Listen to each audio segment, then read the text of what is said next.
우리는 해마다 돌아오는 제삿날을 그냥 가문의 의무조상의 명령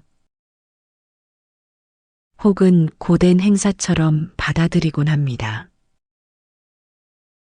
음식을 장만하고 절차를 지키고 허리 숙이고 조용히 빌고 그러면서 속으론 묻습니다. 대체 이걸 왜 하지? 누군가는 말합니다. 예부터 내려오는 가풍이라 지냅니다. 또 어떤 이들은 어른들 눈치 보이니까 안 할 수 없지요. 돌아가신 부모님이 섭섭해 하실까 봐요. 하고 대답합니다.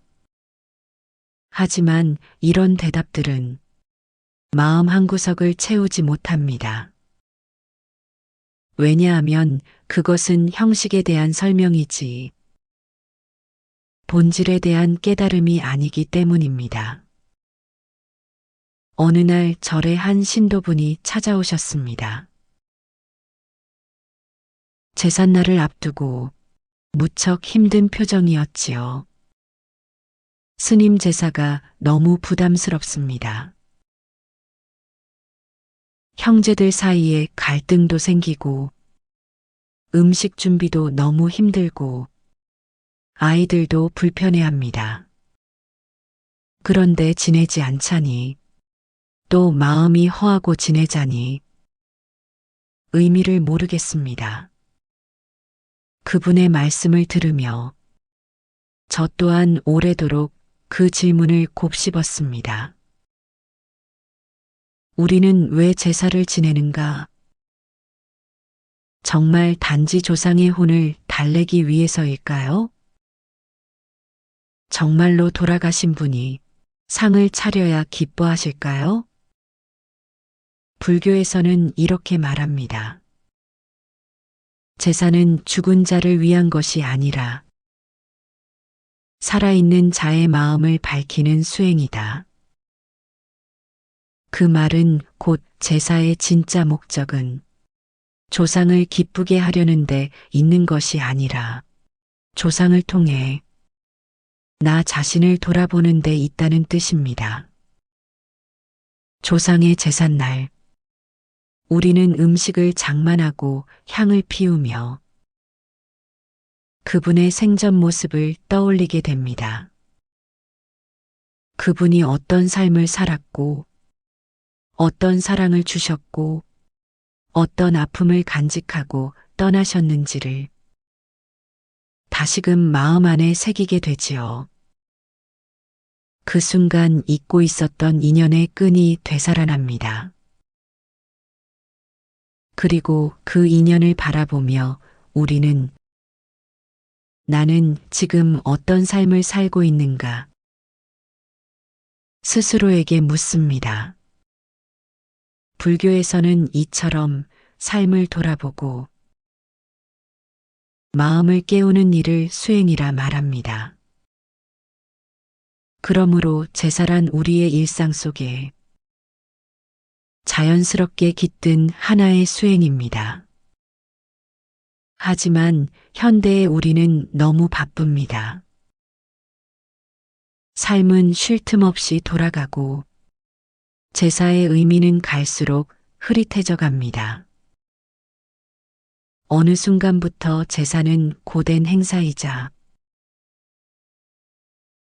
부담스러운 전통으로만 여겨지게 되었지요. 그러다 보니 많은 가정에서 올해부터는 제사 줄이자, 차라리 생전에 잘하자, 조상보다 내 가족이 더 중요하다는 이야기가 나옵니다. 그 말들이 틀린 건 아닙니다. 실제로 형식에만 얽매여 정작 살아있는 가족에게 소홀해지는 모습도 많이 봅니다. 그래서 불교에서도 공양은 살아있는 부모에게 먼저 하라고 가르칩니다. 그러나 그것은 죽은 이를 위한 제사는 의미가 없다는 뜻이 아닙니다. 제사의 참뜻은 우리가 받은 은혜를 기억하고 그 은혜 앞에 고개 숙이는 마음의 훈련에 있습니다.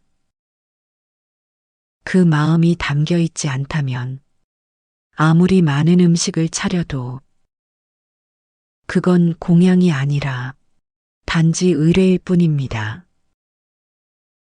부처님께서는 마음이 없는 예는 곧 헛된 껍데기라고 하셨습니다.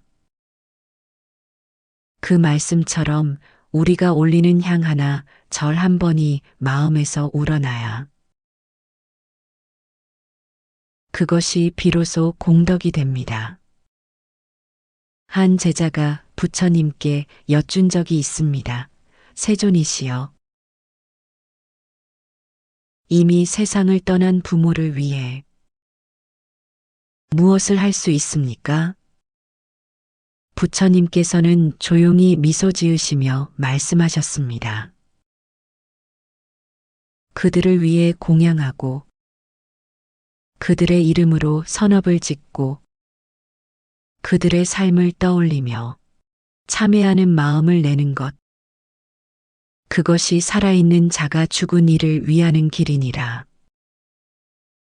이 말씀이 가슴을 울립니다. 우리는 제삿날 이 세상에 계시지 않는 이들을 위한 공양을 올립니다. 하지만 실상은 그 공양은 돌아가신 이를 위한 것이 아니라 지금 살아있는 나 자신을 위한 참회의 시간인 것입니다. 왜냐하면 그분들의 생이 있었기에 오늘의 내가 가능했고 그 은혜를 돌아보는 마음이 깨어 있을 때 우리는 지금 이 삶을 더욱 단단히 살아낼 수 있기 때문입니다. 이제 다시 조용히 제삿날을 떠올려 봅니다. 절을 올리는 그 짧은 순간에 우리는 잠시 멈춥니다. 그리고 마음속으로 묻습니다. 그분은 어떤 삶을 사셨는가? 그분은 어떤 마음으로 나를 보셨을까? 나는 지금 그분께 부끄럽지 않은 삶을 살고 있는가? 그 물음 하나하나가 제사를 단순한 형식을 넘어 수행의 문으로 이끌어 줍니다. 그래서 부처님께서는 공양이란 깨달음의 문을 여는 열쇠다라고도 하셨습니다. 오늘 우리가 다루려는 주제, 제사를 지내는 진짜 이유는 단순한 조상 의례에 관한 이야기가 아닙니다. 내 삶과 인연, 은혜와 참회, 그리고 현재의 나를 묻는 깊은 물음입니다. 제사가 왜 중요한지, 그 제사의 마음이 어떻게 삶을 바꾸는지, 부처님과 제자들의 이야기 속에서 하나씩 풀어가 보겠습니다. 여러분, 오늘 이 시간이 단순히 제사를 이해하는 시간을 넘어 내 인생을 돌아보고 다시 단단히 걸어나가는 마음의 자리가 되길 진심으로 기도드립니다. 제사는 인연을 기억하는 공부입니다. 어느 날 부처님께서는 나란다 지방의 한 마을을 지나시다가 장례를 치르고 돌아오는 한 무리의 사람들과 마주하셨습니다. 그들은 슬픔에 젖어 있었고 조용히 고개를 숙인 채 무언가를 속삭이며 지나갔습니다. 그 모습을 본 아난 존자는 조심스레 여쭈었습니다. 세존이시여, 저들은 이제 돌아가신 분에게 공덕을 쌓을 수 없으니 모두 헛된 애도일 뿐 아닙니까? 그러자 부처님께서는 길을 멈추시고 말씀하셨습니다. 사람이 세상을 떠나면 육신은 사라지나 그 사람의 인연과 업은 마음에 남는다. 그 인연을 기억하고 공덕을 짓는 이는 그 업을 밝게 이끌 것이다. 여러분, 이 말씀이 바로 오늘 우리가 다루고자 하는 제사의 핵심입니다. 제사는 죽은 이를 위해서가 아닙니다. 오히려 살아있는 자가 그 인연을 잊지 않기 위해 지내는 것입니다. 살면서 우리는 수많은 인연을 만납니다. 가족, 친구, 스승, 동료, 그 중에서도 가장 깊은 인연은 부모와 조상입니다. 왜일까요? 부모는 나를 낳아준 이들입니다. 조상은 그 부모의 부모입니다. 그 한 생이 이어지고 이어져 지금의 나라는 존재가 형성되었습니다. 불교에서는 이러한 생명의 흐름을 연기라고 부릅니다. 모든 존재는 어떤 원인과 조건에 의해 태어났고 그 인연이 사라지지 않는 한 끊임없이 이어진다는 가르침입니다. 그렇다면 제사란 무엇일까요? 그 연기를 다시 한번 되새기며 나라는 존재가 결코 나 혼자 이루어진 것이 아님을 자각하는 시간입니다. 예전에 한 장례식장에 간 적이 있습니다. 고인을 보낸 가족들이 모두 울고 있었지요. 그중 손자가 한쪽 구석에서 조용히 앉아 울고 있었는데 그 손자가 혼잣말처럼 중얼거렸습니다. 할아버지, 저 이제 잘 살게요. 늘 고마웠어요. 근데 그 말을 생전에 왜 못했을까요? 그 말이 가슴에 깊이 박혔습니다. 살아계실 때는 바빠서 부담스러워서 말하지 못했던 그 고마움과 후회.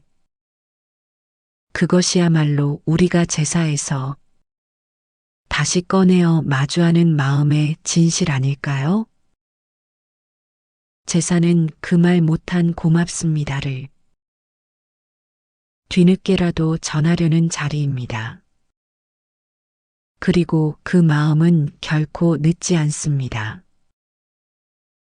불교에서 말하는 공양이란 단지 음식을 차리는 것이 아니라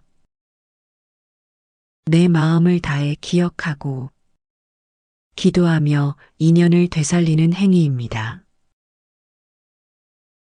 한 번은 절에 60대 신도님이 오셔서 조심스럽게 묻습니다. 스님, 저는 부모님을 원망한 적이 많습니다.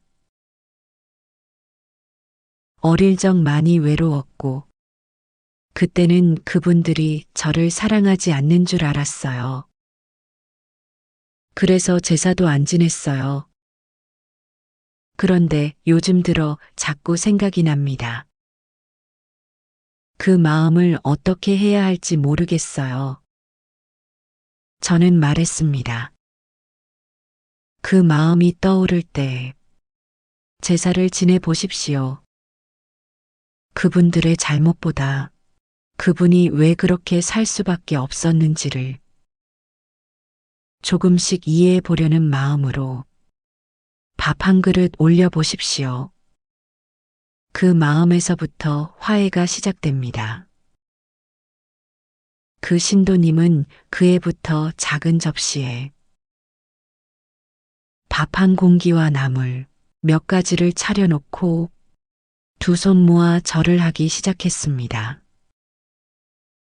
그리고 몇 달 후 조용히 말씀하셨습니다. 스님,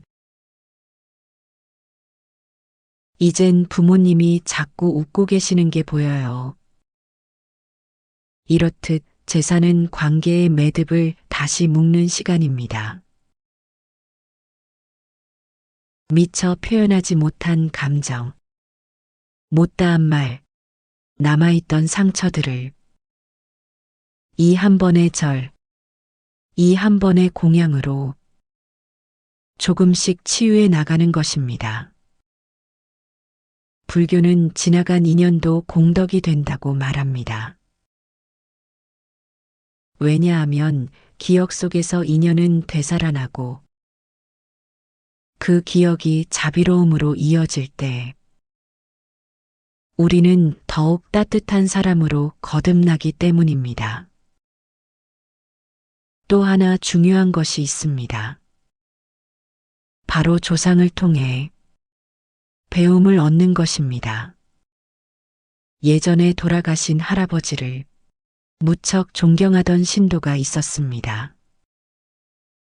그분은 제삿날마다 그분의 삶을 다시 떠올리며 이렇게 말했습니다. 할아버지는 엄격하셨지만 거짓을 미워하셨고 가난했지만 늘 정직하게 사셨습니다. 그분처럼은 못 살아도 그 뜻은 잊지 않으려 제사를 지냅니다. 이처럼 조상을 떠올리며 그들의 삶에서 무엇을 배울 것인지 묻는 자세. 바로 이것이 제사의 또 다른 공부입니다. 불교에서 말하는 참회와 배움은 늘 함께 갑니다. 제사란 그 둘을 함께 실천하는 자리이지요. 우리는 종종 묻습니다. 이 시대에 이 바쁜 세상에서 굳이 제사를 지낼 필요가 있을까? 그럴 때 저는 이렇게 대답드립니다. 제사는 의무가 아니라 기억입니다. 그리고 그 기억은 나를 지켜주는 등불입니다. 누구에게나 고단한 날이 있습니다. 삶이 외롭고 길이 보이지 않을 때 우리는 돌아가신 조상들을 떠올립니다. 그분들이 남긴 한마디 한 장면이 문득 나를 붙잡아 주기도 하지요. 그렇기에 제사는 산자가 죽은 자를 돕는 것이 아니라 죽은 이를 기억함으로써 산자가 스스로를 돕는 시간이라 할 수 있습니다. 부처님께서 말씀하셨습니다. 삶은 기억을 통해 연결되고 그 기억은 자비를 낳으며 자비는 깨달음으로 이어진다. 제사는 곧 기억, 자비, 깨달음을 잇는 하나의 조용한 다리인 것입니다. 여러분, 제사를 지낸다는 것은 단지 조상에게 절을 하는 것이 아니라 내가 어디서 왔는지를 기억하는 일입니다. 그 기억이야말로 오늘을 단단히 딛고 살아가게 하는 뿌리입니다. 제사는 음식이 아니라 마음을 올리는 시간입니다. 우리는 흔히 제사를 지내면서 이런 생각을 합니다. 올해는 음식이 좀 부실한 것 같아. 생선이 빠졌네. 과일이 너무 적어. 예전엔 이 정도로는 상 못 올렸지. 그러면서 자신도 모르게 마음에 부담이 생기고 제사는 점점 차리는 일이 되어갑니다. 하지만 여러분, 불교에서 말하는 공양이란 물질이 아니라 마음의 정성을 올리는 일입니다. 부처님께서 살아계실 때 어느 한 가난한 노파가 있었습니다. 그녀는 하루하루를 겨우 살아가는 삶이었지요. 어느 날 부처님께 공양을 올리고 싶은 마음이 일어났습니다. 하지만 그녀가 가진 것은 거친 쌀 한 줌과 소금, 몇 알뿐. 그녀는 떨리는 손으로 쌀을 씻고 정성껏 작은 축을 지어 아침 일찍 사바티 성의 제타 숲을 찾아갑니다. 그녀가 부처님께 올린 축은 아무런 장식도 없고 향기롭지도 않았습니다.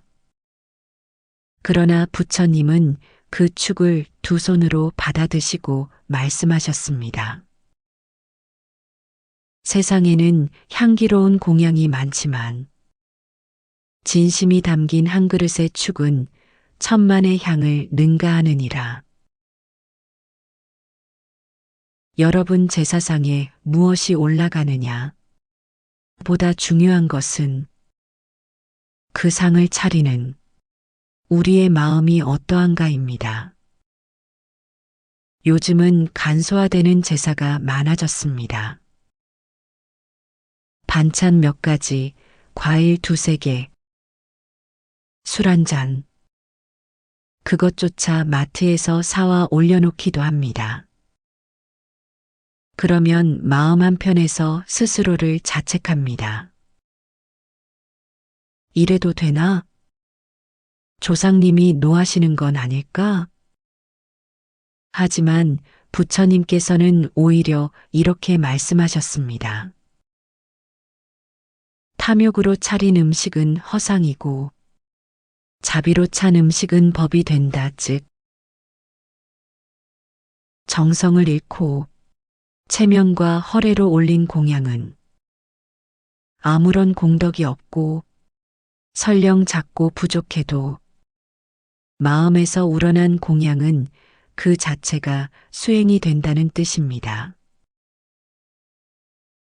이런 일도 있었습니다. 한 신도님이 있었습니다.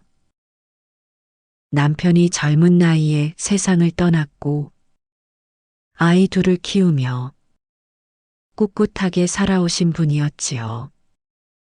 남편 제삿날이면 어김없이 정갈하게 밥상을 차리고 조용히 절을 하며 기도하셨습니다. 그런데 어느 해부터는 몸이 약해져 상을 차리기도 힘들게 되었습니다. 그래서 직접 요리를 하지 못하고 시장 반찬으로 소박하게 제사를 지내셨지요. 그분은 눈물을 머금고 제게 말씀하셨습니다. 스님, 이젠 이것밖에 못 차려드려요. 정말 죄송한 마음뿐입니다. 제가 그분께 드린 말씀은 단순했습니다. 보살님, 지금 그 마음이 바로 최고의 공양입니다. 그 한 그릇에 담긴 것이 진짜 눈물이고 그리움이고 사랑입니다. 제사의 핵심은 조상을 위한 외형적 행위가 아니라 조상과 나 사이에 흐르는 마음의 대화입니다. 불교에서는 그것을 삼업으로 설명합니다. 삼업이란 몸, 말, 마음으로 짓는 모든 행위를 뜻합니다. 절을 올리는 것은 몸의 공양, 기도를 드리는 것은 말의 공양, 그리고 조용히 감사와 참회의 마음을 내는 것은 마음의 공양입니다. 이 세 가지가 갖춰졌을 때 비로소 그 공양은 부처님께 닿고 조상의 마음에도 도달하게 되는 것이지요. 때론 제사상 앞에 앉아 밥 한 그릇을 올려놓고 아무 말 없이 눈을 감는 것만으로도 충분합니다. 그 순간 마음속으로 이야기하지요. 아버지, 어머니, 제가 요즘 많이 지칩니다. 그래도 이렇게 밥 한 그릇 올릴 수 있는 마음이 남아 있어서 다행입니다. 그렇게 속마음을 고백하는 순간 그 자리는 더 이상 의뢰의 자리가 아니라 나와 인연을 맺었던 이들과 다시 이어지는 수행의 자리가 됩니다. 제사의 음식은 바뀔 수 있습니다. 형식은 변할 수 있습니다. 하지만 바뀌지 말아야 할 것이 있습니다. 그것은 바로 진심입니다. 진심은 돈이 들지 않습니다. 누구나 낼 수 있습니다. 그리고 그 진심만이 우리 마음의 빈자리를 채워줍니다. 한 수행자는 이렇게 말했습니다. 나는 어릴 때 아버지를 잃고 그 뒤로는 제삿날만 되면 마음속에서 아버지와 대화를 합니다. 아버지가 뭐라고 하시는 건 아니지만 그날 하루는 왠지 힘이 납니다. 여러분, 이것이 바로 제사의 진짜 힘입니다. 죽은 이를 되살리는 것이 아니라 내 안에 있었던 기억과 마음을 되살리는 시간. 그리하여 다시 살아갈 용기를 얻는 시간. 제사의 밥상은 그래서 음식이 아니라 마음의 상입니다. 그 위에 올리는 것은 불고기나 전이 아니라 그리움, 참회, 고마움, 그리고 다짐입니다. 마지막으로 부처님의 말씀을 하나 더 전해드립니다. 그대가 공양을 올릴 때 그 마음이 고요하고 그 복이 이어지리라. 이 말씀처럼 오늘 우리가 올리는 마음 하나가 내 삶의 내일을 밝히고 또한 다음 세대에게 따뜻한 등불이 됩니다. 제사는 외형이 아닙니다. 조용한 밥 한 그릇, 절 한 번, 그리고 그 안에 담긴 한 줄의 기도가 제사의 전부이자 전부 이상입니다. 제사는 죽은 자를 위한 것이 아니라 산자의 길입니다. 여러분, 우리가 제사를 지낼 때 자주 떠오르는 생각이 있습니다. 돌아가신 조상이 이걸 정말 받으실까? 제사상을 올리면 조상님이 기뻐하실까? 어디선가 보고 계실까? 이런 질문들은 그만큼 우리가 죽음에 대해 깊이 생각하고 있다는 증거입니다. 그리고 동시에 죽음 이후에도 인연은 끝나지 않는다는 마음이 우리 안에 깃들어 있다는 뜻이기도 하죠. 불교는 이 죽음 이후의 세계에 대해 공포나 종교적 환상을 말하지 않습니다. 부처님께서는 생과 사를 이어진 하나의 흐름으로 보셨습니다. 죽음은 끝이 아니라 조건의 소멸이며 그 조건이 닿으면 새로운 조건이 태어난다. 이 말씀은 매우 중요합니다. 죽음은 단절이 아니라 하나의 인연이 그 모습을 바꾸는 것이라는 뜻이지요. 그렇기에 우리는 제사를 지낼 때 돌아가신 조상을 향해 절하는 것이 아니라 그분들과 내가 맺었던 인연을 되새기며 스스로에게 질문을 던지는 것입니다. 한 번은 저에게 한 청년이 와서 이런 질문을 했습니다. 스님, 저는 아버지와 사이가 좋지 않았습니다. 술 드시고 화내시고 어릴 때 무서운 기억만 남아 있어요. 그런데 아버지 돌아가시고 나서 제사 지내려니까 뭐가 뭔지 모르겠습니다. 그 청년의 말이 제 가슴에 오래 남았습니다. 그는 제사상을 앞에 두고 갈등하고 있었던 겁니다. 화해하지 못한 기억과 공경해야 한다는 의무 사이에서요. 저는 그에게 이렇게 말했습니다. 제사는 조상님을 기쁘게 하려는 게 아닙니다. 그분과의 인연을 통해 당신이 지금의 나를 이해하려는 시간입니다. 그 고통스러웠던 기억 속에서도 배움은 남아있을 수 있습니다.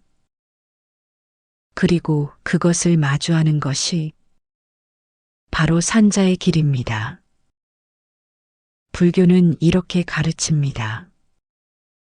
조상의 행은 자손에게 그림자를 드리우고 자손의 행은 조상의 마음을 밝히리라. 이 말은 매우 깊은 뜻을 담고 있습니다. 조상의 삶은 자손에게 영향을 미치고 자손의 삶 또한 조상의 업을 맑게 할 수 있다는 뜻이죠. 그래서 부처님께서는 돌아가신 분을 위해 기도하고 공덕을 쌓는 것을 단순한 위로가 아니라 진짜 공덕의 실천으로 보셨습니다. 왜냐하면 내가 지금 바르게 사는 그 모습이 조상님께 드리는 최고의 공양이기 때문입니다. 예전 어떤 신도님이 계셨습니다. 아버지께서 도박으로 집안을 망치셨고 어머니 혼자 힘들게 자녀들을 키우셨지요. 그래서 그 신도님은 아버지 제사를 절대 지내지 않겠다고 마음먹고 수년간 외면하며 살아오셨습니다. 그러던 어느 날 어머니가 돌아가시고 난 뒤 삶이 한순간에 텅 빈 느낌이 들었다고 합니다.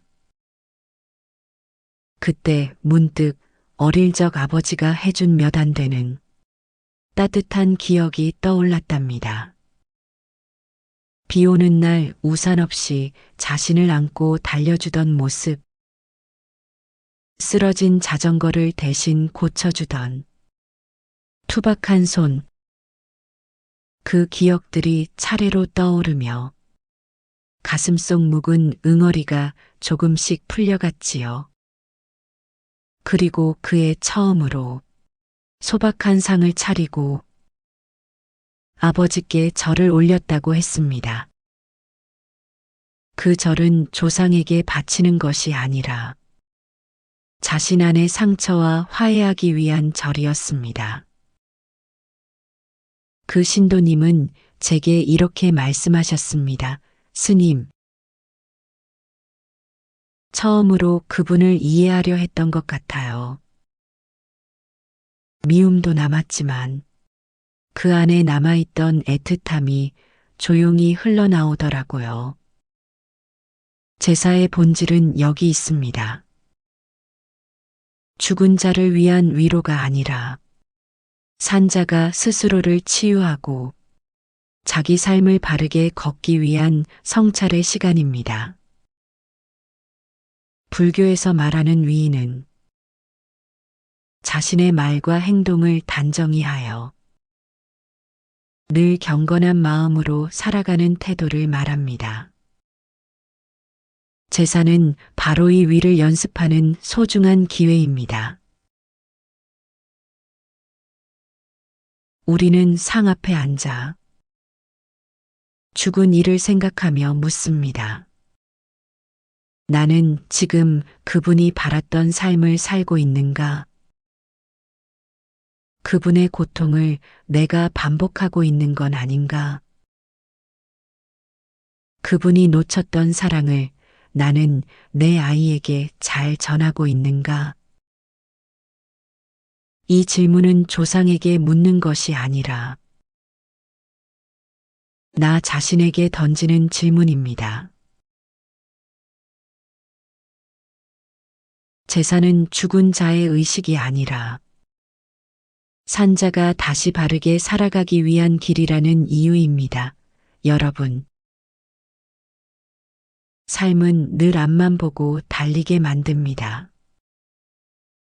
그러나 진짜 지혜로운 사람은 가끔 멈춰서서 내가 어디서 왔는가를 되묻습니다.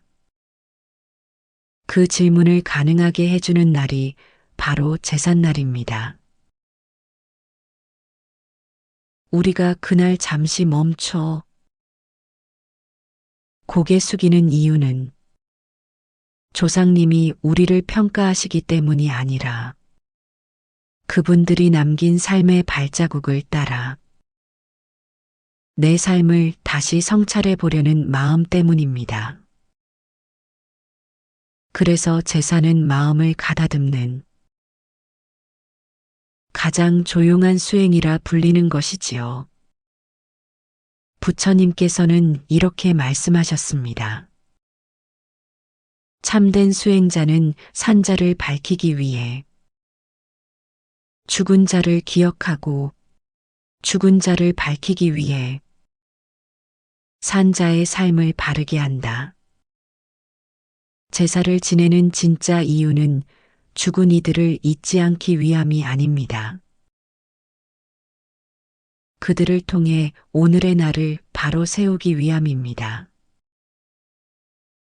이제 우리는 제사를 단지 옛 풍속이나 가문의 전통이 아닌 내 삶을 돌아보게 하는 영적 기회로 바라봐야 합니다. 그리고 그것이 바로 불교가 말하는 공덕의 시작이며 부처님께서 말씀하신 기억의 수행이자 인연의 자비입니다. 형식보다 중요한 것 진심하나 여러분 요즘 시대에는 제사를 꼭 지내야 하느냐는 질문이 참 많습니다.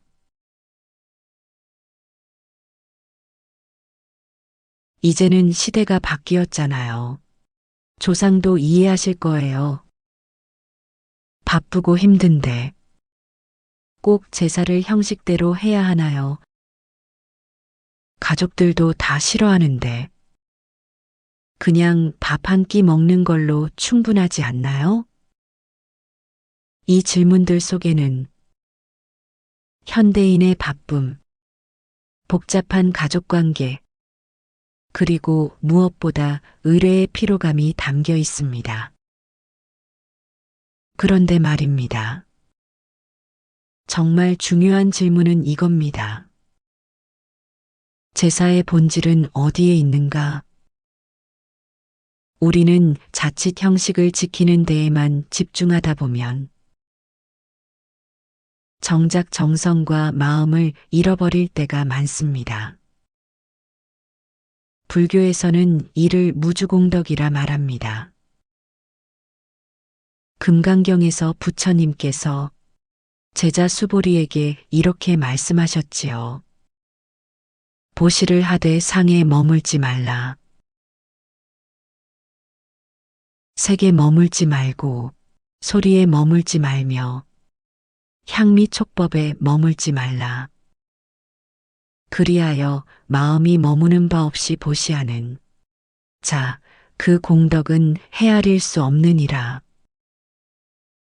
이 말은 깊은 수행의 통찰을 담고 있습니다. 머무르지 말라는 것은 겉모습이나 형식에 집착하지 말고 진심에서 우러난 행위를 하라는 뜻이지요. 제사도 그렇습니다.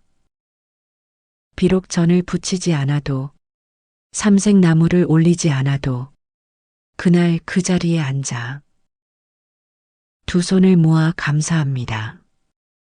한마디 진심으로 전한다면 그 제사는 이미 완성된 것입니다. 예전에 한 신도님이 저에게 와서 이런 말씀을 하셨습니다. 스님,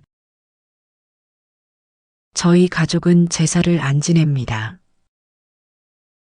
그냥 조용히 모여서 돌아가신 분을 이야기하고 어릴 적 추억을 꺼내며 밥 한 끼 나눕니다. 그게 저는 더 의미 있는 것 같아요. 저는 웃으며 고개를 끄덕였습니다. 그게 바로 마음이 머무는 바 없는 공덕입니다. 겉은 다를 수 있지만 그 중심에 진심이 있다면 그것은 수행이고 공양입니다. 또 어떤 분은 형식은 온전하게 지키시되 마음은 이미 식어 있었습니다. 매년 하니까 그냥 하죠. 뭐 이젠 귀찮은데. 그만두자니 눈치 보여요. 우리 집안은 이걸로 형제간 갈등도 많아요. 이런 말씀을 들을 때마다 안타까운 마음이 듭니다. 왜냐하면 형식만 남고 정작 진심은 사라진 제사는 부처님께서 말씀하신 공덕과는 거리가 멀기 때문입니다. 불교는 언제나 의식을 수단으로 삼고 마음을 본질로 삼으라고 가르칩니다. 즉, 제사의 본질은 전통을 지키는 데 있는 것이 아니라 마음을 깨우는 데 있다는 것입니다. 형식은 변할 수 있습니다. 시대가 바뀌면 그에 맞는 모습으로 바뀌는 게 자연스럽습니다. 하지만 마음은 변하지 않아야 합니다. 그 인연을 잊지 않겠다는 마음 감사와 참회, 그리고 성찰의 마음. 그것이 있다면 제사상에 오르는 것은 금가루를 뿌린 떡이 아니라 고요한 기도 그 자체일 것입니다. 한 가지 일화를 나누고 싶습니다. 한 중년의 아들이 있었습니다. 그는 도시에서 성공한 사업가였고 고향집의 제사는 늘 어머니가 맡고 계셨습니다. 그러던 어느 해 어머니가 쓰러지시고 나서 그는 처음으로 제사상을 차리게 되었습니다. 고가의 음식, 비싼 접시, 정갈한 세팅까지 보기엔 완벽한 상이었습니다. 하지만 상 앞에 앉은 순간 무언가 허전하다는 걸 느꼈다고 합니다. 그는 자신이 어린 시절 어머니가 직접 끓여주시던 된장국 냄새가 그립다고 말했습니다. 그 순간 그는 눈물을 흘렸습니다. 스님, 그제야 알았어요. 어머니가 차리시던 그 투박한 음식에 어떤 마음이 들어 있었는지를요. 그렇습니다. 진심은 그리운 냄새로 기억되고 가슴을 울리는 기억으로 살아남습니다. 제사란. 그 기억의 냄새를 되살리고 그 마음을 이어주는 의식입니다. 불교에서는 지극정성을 최고의 수행이라고 말합니다. 지극한 정성이 깃든 절 한 번은 100만 번의 기도보다 깊고 지극한 정성이 담긴 밥 한 그릇은 1000만 그릇의 산의 진미보다 더 무겁습니다. 우리가 지켜야 할 것은 상차림의 복잡함이 아니라 그날 하루만큼은 조용히 그분을 떠올리는 마음, 그리고 그 인연을 망각하지 않겠다는 다짐입니다. 부처님은 말씀하셨습니다. 공덕은 외형이 아니라 마음에서 비롯되며 그 마음이 고요할 때 진실로 복이 생기느니라. 여러분, 이제 우리는 물어야 합니다. 나는 지금 마음으로 제사를 지내고 있는가? 형식에 머물지 않고 정말 그분을 기억하고 있는가? 그 물음 앞에 우리는 다시 겸허해지고 다시 조용히 두 손을 모으게 됩니다. 그 손바닥 위에 얹혀진 것은 떡도 생선도 전도 아닌 진심 하나입니다. 그 하나만 있으면 그 제사는 충분하고 그 삶은 단단합니다. 제사는 감사와 참회의 문을 여는 열쇠입니다. 여러분, 우리가 제사를 지내는 이유를 다시 한번 되짚어 본다면 그 핵심에는 두 가지 마음이 담겨 있습니다. 바로 감사와 참회입니다. 감사는 내가 받은 것을 잊지 않으려는 마음이고, 참회는 내가 놓친 것을 되찾으려는 마음입니다. 제사란 바로 이 두 마음을 마주하는 시간입니다.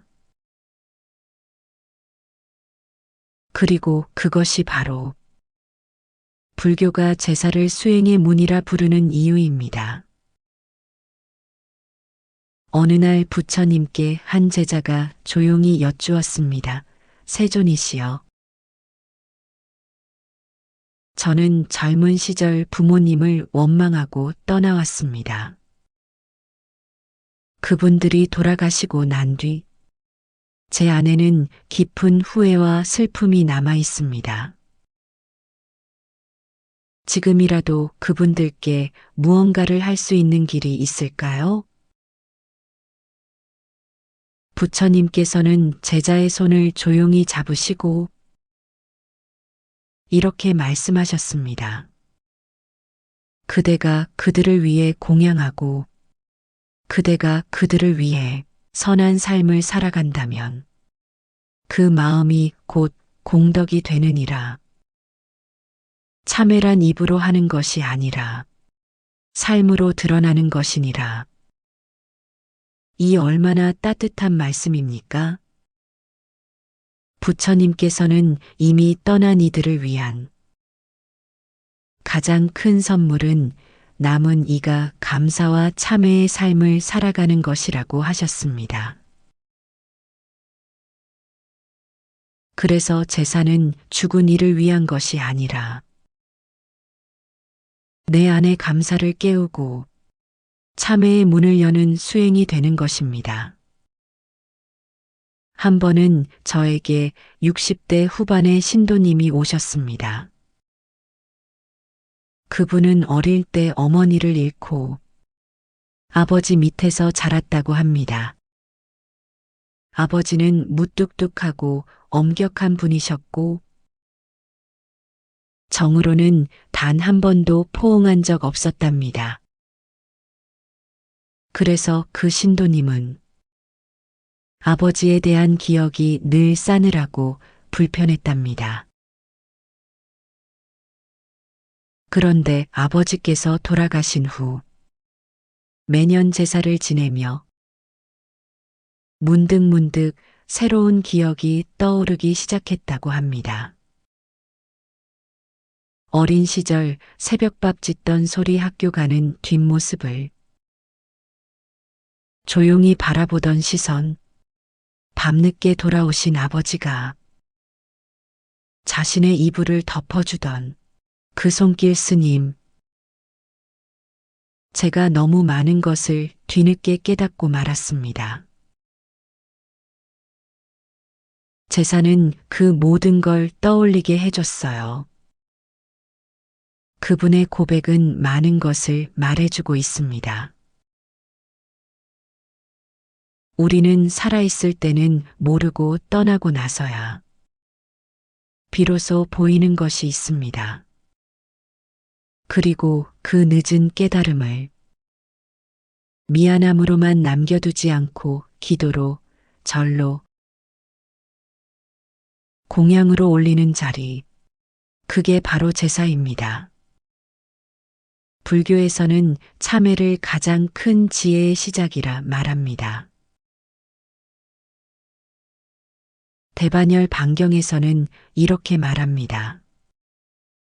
참회란 어리석음을 끊는 칼이며 참회란 업장을 지우는 물이며 참회란 다음 생을 밝히는 등불이다. 우리가 제사상 앞에서 고개를 숙이고 절을 하는 것은 단지 조상님께 인사드리는 것이 아니라 내가 아직 덜 표현했던 감사와 내가 그동안 외면했던 후회의 마음을 조용히 마주하는 것입니다. 그래서 어떤 분들은 제사를 지내다 자기도 모르게 눈물을 흘립니다. 어릴 적 부른 엄마의 이름, 가슴속에 묻은 아버지의 말 한마디, 한 번도 표현하지 못했던 그리움과 사무침이 제사의 촛불 앞에서 비로소 풀려나기 때문입니다. 이처럼 제사는 감사의 문을 열고 참회의 길을 안내합니다. 그리고 그것은 내가 더 좋은 사람이 되는 길입니다. 한 신도님은 젊은 시절 부모님을 원망하며 떠나듯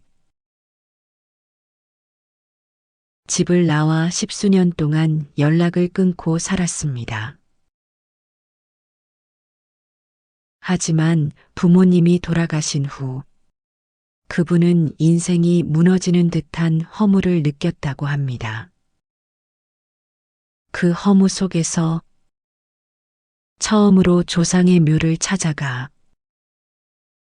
한참을 울며 빌었다고 합니다. 다 용서해 주세요.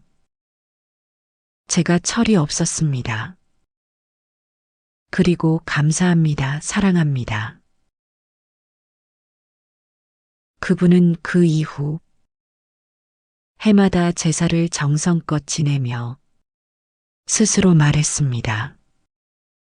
스님 제사는 저를 다시 살아가게 했습니다. 감사할 줄 아는 인간으로, 죄송할 줄 아는 인간으로요. 제사는 그 누구를 위한 것도 아닙니다. 결국은 나 자신을 위한 수행입니다. 고개 숙여 절하면서 내가 받은 것들을 다시 떠올리고 말하지 못한 고마움을 되새기며 삶을 다시 시작하는 자리. 그것이 바로 불교가 말하는 참회와 감사의 길입니다. 우리는 매일 바쁘게 살아갑니다. 하지만 단 한 번이라도 제사상 앞에서 조용히 눈을 감고 고맙습니다. 죄송합니다. 이 두 마디를 진심으로 전할 수 있다면 그 사람은 이미 삶을 깊이 있게 살아가고 있는 것입니다. 부처님께서는 이렇게 말씀하셨습니다. 감사할 줄 아는 이는 복되고 참회할 줄 아는 이는 해탈의 문에 가까우니라. 제사는 그 문을 열게 해주는 아주 조용하고도 깊은 의식입니다. 그 안에서 우리는 나를 단단히 다잡고 나의 삶을 다시 쓰게 됩니다. 이제 우리는 제사를 통해 죽은 이에게 예를 올리는 것을 넘어 살아있는 나의 삶을 다시 세우는 수행으로 삼아야 합니다. 감사함을 되새기고 참회의 고요함 속에서 다시 걸어갈 마음을 얻는 것. 그것이 제사의 진짜 공덕입니다. 제사는 마음을 이어주는 다리입니다. 여러분, 우리는 지금까지 제사의 의미를 참 많이 돌아보았습니다. 그저 조상의 혼을 달래기 위한 것이 아니라 내가 받은 은혜를 기억하고 내 삶을 반성하며 나와 나의 뿌리를 이어주는 의식임을 함께 살펴보았습니다. 그리고 무엇보다 제사는 죽은 이를 위한 의례가 아니라 산자가 더 바르게 살아가기 위한 공부이자 기도라는 사실을 되새겼습니다. 이제 마지막으로 그 모든 의미들을 하나로 모아 조용히 마음속에 새겨보고자 합니다. 불교에서는 다리를 중요한 상징으로 봅니다. 한쪽 끝은 과거요. 한쪽 끝은 미래입니다. 그 둘을 이어주는 것이 현재의 나, 즉 지금 이 자리에서 깨어있는 마음입니다. 그렇다면 제사는 어떤 의미에서 다리일까요? 첫째, 과거와 현재를 잇는 다리입니다. 조상의 삶은 지나간 과거입니다. 그분들은 이 세상에 더 이상 계시지 않지만 그분들의 흔적은 지금 내 안에 남아 있습니다. 그 삶의 무게, 그 손의 온기, 그 말의 가르침은 오늘의 나를 만들었습니다. 제사를 지낸다는 것은 그 과거의 인연을 지금 이 자리에서 기억하고 있는 것입니다. 그 기억이 있다면 지금 내가 서 있는 이 땅은 더 이상 외롭지 않습니다.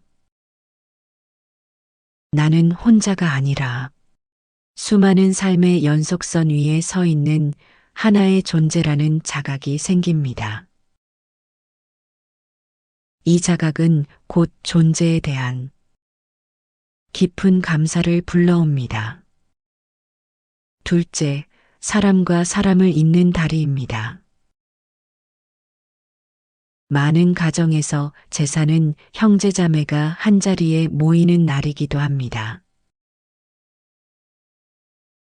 때로는 갈등도 있지만 그 갈등 속에서도 우리는 우리가 같은 부모의 자식이구나. 우리가 같은 조상의 피를 이어받았구나 하는 무언의 유대감을 확인하게 됩니다. 부처님께서는 인연법을 강조하셨습니다. 모든 존재는 인연으로 연결되어 있다. 그 인연을 자각하는 순간 사람은 고립에서 벗어나 자비를 배우게 된다. 제사는 그 자비의 시작점이 될 수 있습니다. 서먹했던 사이가 절 한 번, 밥 한 끼로 조금씩 가까워지고 오랜 상처가 묵묵한 기도로 조금씩 아물어갑니다. 그 작은 틈을 메워주는 것이 제사의 역할이며 그 연결의 힘이 가족과 이웃 세상을 조금 더 따뜻하게 만들어가는 것입니다. 셋째, 삶과 죽음을 잇는 다리입니다. 우리는 누구나 죽음을 두려워합니다. 하지만 불교는 죽음을 두려워하지 말라고 가르칩니다. 왜냐하면 죽음은 끝이 아니라 변화이며 단절이 아니라 전환이기 때문입니다. 부처님께서는 이렇게 말씀하셨습니다. 죽음을 맞이한 이가 진심으로 기억될 때 그의 삶은 여전히 살아있는 이의 길이 된다. 제사는 죽은 이를 부르는 것이 아닙니다. 그분의 삶에서 내가 배울 것, 내가 물려받은 마음, 내가 이어갈 사랑을 되새기는 의식입니다. 그렇게 죽은 이의 삶은 단지 과거가 아니라 오늘을 비추는 등불이 됩니다. 그리고 그 등불은 내 삶을 더 단정하게, 더 조심스럽게, 더 진심으로 살아가게 만듭니다. 넷째, 자신과 자신을 잇는 다리입니다. 삶이 고단하고 마음이 흔들릴 때 우리는 종종 나는 누구인가? 나는 왜 이렇게 살아야 하는가라는 질문 앞에 서게 됩니다.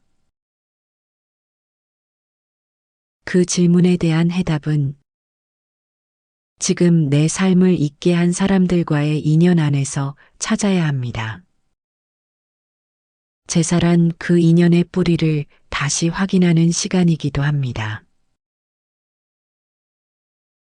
내가 받은 사랑, 내가 놓친 후회, 내가 표현하지 못한 감정들, 그 모든 것이 제사의 절 한 번 기도한 줄로 조용히 피어나고 나의 내면과 다시 연결됩니다. 그 순간 우리는 스스로에게 말할 수 있게 됩니다. 나는 외롭지 않다. 나는 이어져 있다. 나는 지금 이 삶을 이어받아 또 다른 인연으로 나아가고 있다. 그 마음은 어떤 고통도 이겨낼 수 있는 근원적인 힘이 됩니다. 다섯째, 세대와 세대를 잇는 다리입니다. 아이들이 자라고 다음 세대가 생길수록 우리는 고민하게 됩니다. 이 아이들은 조상을 기억할까? 우리의 전통은 남을까?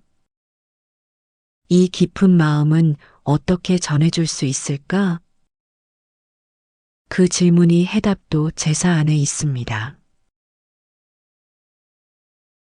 비록 제사의 형식은 달라질 수 있어도 그날 하루 아이들에게 조심스레 말해주는 것입니다.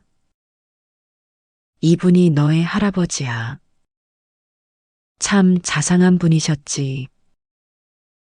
내가 지금 이렇게 잘하는데 그분의 수고와 기도가 있었단다. 그 한마디가 그 아이의 마음속에 작은 씨앗으로 심깁니다. 그 씨앗은 어른이 되어 인생의 길을 걸을 때 불현듯 피어나 그를 지켜주는 뿌리가 됩니다. 제사는 그래서 세대와 세대를 잇는 마음의 유산입니다. 여러분, 제사는 특별한 사람이 하는 것이 아닙니다. 돈이 많아야 하는 것도 아니고 완벽한 상차림이 있어야 하는 것도 아닙니다. 그저 그날 하루 잠시 멈추어 마음을 모으는 것, 인연을 기억하고 삶을 다짐하는 것, 그것이면 충분합니다. 제사는 기도입니다. 다짐입니다. 감사입니다. 참회입니다.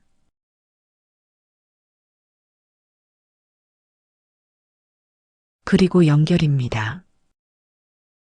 그 연결은 삶과 죽음을 넘어 사람과 사람을 넘어 세대와 세대를 넘어 마침내 지혜와 자비로 이어지는 길이 됩니다. 마지막으로 부처님의 말씀을 이 자리에서 다시 새겨봅니다. 삶이란 고요한 등불과 같으니 그 불씨를 잊지 않는 이는 어둠 속에서도 길을 잃지 않으리라. 여러분 제사의 등불은 우리를 지키고 우리의 삶을 밝혀주는 마음의 불씨입니다. 오늘도 평온한 하루 되시기를 기도드립니다. 감사합니다.